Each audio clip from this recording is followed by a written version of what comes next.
Oke guys, ketemu lagi bersama aku dari channel Game In.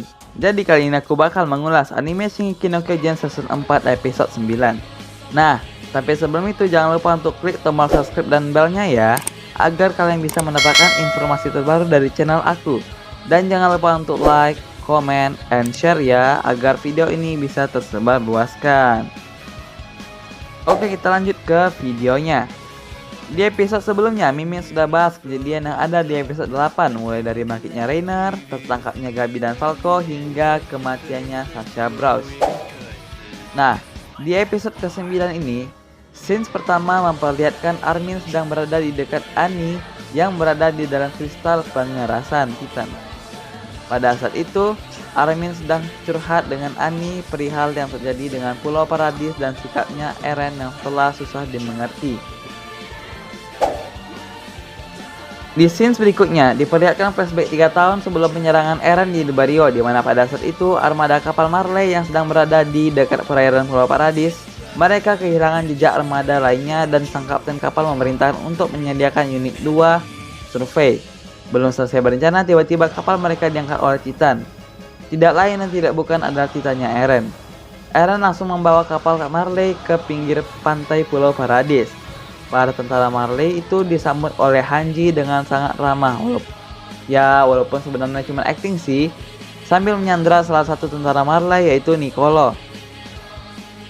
Kapten kapal Marley pun menolaknya dan bahkan menghina Eldia Paradis. Tetapi setelah itu mereka dibuat ketakutan melihat Titan Eren. Mereka juga ingin mencoba melawan Titan Eren dan kapten kapal Marley mengarahkan senjatanya kepada Hanji yang berniat menembaknya. Tetapi usaha itu digagalkan oleh Yelena yang pada saat itu menyamar menjadi tentara Marley. Kapten tersebut pun mati tertembak oleh Yelena. Mungkin ada dari yang kalian belum tahu, Yelena adalah salah satu tentara relawan anti Marley. Alasan dia bergabung pasukan itu karena dia dan pasukan relawan lainnya dipaksa untuk menjadi tentara setelah kampung halaman mereka diserang Marley. Dan Zeke pun memanfaatkan kesempatan itu untuk merekrut orang-orang yang dipaksa menjadi tentara Marley untuk mengikuti rencana pembalasan terhadap Marley. Makanya ia membentuk pasukan relawan anti Marley. Di scenes berikutnya terlihat adanya perkemahan untuk tempat istirahat pasukan Eldia sementara. Di situ seperti biasanya pasukan pengintai angkatan Eren sedang berkumpul dan membicarakan musuh mereka. Di lain tempat terlihat Elena dan Onion Copper menjelaskan perihal senjata modern yang digunakan Marley. Hanji pun mulai terlihat antusias dan norak pada saat memegang pistol dari Marley yang bisa menembak 5 peluru sekaligus. Sedangkan senjata pistol Paradis hanya bisa mengisi 1 peluru tiap tembakan saja. Yelena juga membocorkan kekuatan militer Marley di mana Marley memiliki 50 divisi perang dengan total jumlah pasukan hampir 1 juta orang. Tidak hanya itu, Marley juga memiliki setidaknya 63 armada kapal. Sontak mendengar penjelasan dari Yelena, Hanji pun terdiam karena takut terhadap kekuatan militer Marley. Yelena juga menjelaskan tentang adanya kekuatan tempur udara milik Marley. Lantas Hanji pun kembali takut dan ia pun ditegur oleh Levi agar tidak takut supaya kekuatan tempur militer Paradis yang terbilang masih lemah tidak diremehkan oleh musuh. Onion Copper juga menjelaskan bahwa kekuatan tempur udara tersebut bisa dengan mudah melewati lautan dan dinding besar milik Paradis. Lantas setelah mendengarnya, Hanji langsung bertanya-tanya kenapa Marley dulu tidak menyerang Paradis. Yelena pun mengatakan bahwa itu disebabkan oleh mindless Titan yang mengelilingi Pulau Paradis. Dan itu membuat kekuatan tempur udara Marley tidak bisa landing karena tidak adanya akses aman untuk landing. Yang kedua, pasukan Marley pada saat itu sibuk berperang dengan negara lain sehingga mereka mengacaukan urusan untuk menyerang Paradis. Di scenes berikutnya terlihat flashback ketika pasukan pengintai berdiskusi dengan pasukan lainnya. Hanji pada saat itu menjelaskan bahwa ia dan pasukannya akan bekerja sama dengan Zeke atas permintaan Zeke sendiri. Ia menjelaskan sedikit rencana Zeke yaitu tentang menyelesaikan masalah Eldia, dan Zeke mengatakan jika syarat untuk menjalankan rencana itu yaitu Titan perintis dan Titan keturunan raja, maka dunia terselamatkan. Itulah kata Zeke. Dia akan menjelaskan lagi pada saat dipenuhkan oleh Eren. Eren pada saat itu mendengar ucapan Hanji, ia langsung mengatakan bahwa yang dikatakan Hanji itu benar. Eren juga mengatakan jika Titan perintis dan Titan keturunan raja jika bersentuhan maka kekuatan raksasa perintis bakal aktif sama seperti pada saat Eren bersentuhan dengan Titan Dinafritz yang merupakan keturunan raja. Kekuatan perintis tersebut dapat mengaktifkan puluhan ribu raksasa dalam tembok. dan itu adalah langkah awal untuk melakukan rambling. Di scenes berikutnya kembali lagi pada saat datangnya kapal ekspedisi Marley. Terlihat Armin meledakkan kapal armada Marley dengan perubahan titan kolosalnya yang sangat-sangat dahsyat. Wow! Tentara yang selamat dari ledakan itu pun disambut oleh Levi dengan kata-kata mutiaranya. Di scenes berikutnya terlihat pasukan pengintai sedang berdiskusi dengan Onyankopon mengenai dunia luar Paradis. Dan ada satu momen ngakak ketika Sasha menanyakan kenapa warna kulit Onyankopon begitu gelap. Onyankopon pun menjawab dengan bijak.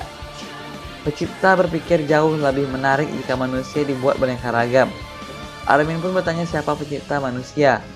Onyankopon pun menjawab, yang menciptakan kita yaitu Tuhan. Armin pun kelihatan bingung. Itu dikarenakan sebagian penduduk Paradis ada yang tidak memeluk agama ataupun kepercayaan. Di scene berikutnya terlihat Armin dan pasukan pengintai lainnya berada di dapur umum. Mereka bingung karena baru pertama kali melihat makanan laut. Makanan itu dibuat oleh Niccolo. Nah, Niccolo ini adalah tentara yang waktu itu disandra oleh Hanji ya guys. Tiba-tiba Sasha memakan makanan laut itu dengan rakusnya. Niccolo pun menegur Sasha untuk memperbaiki cara makannya.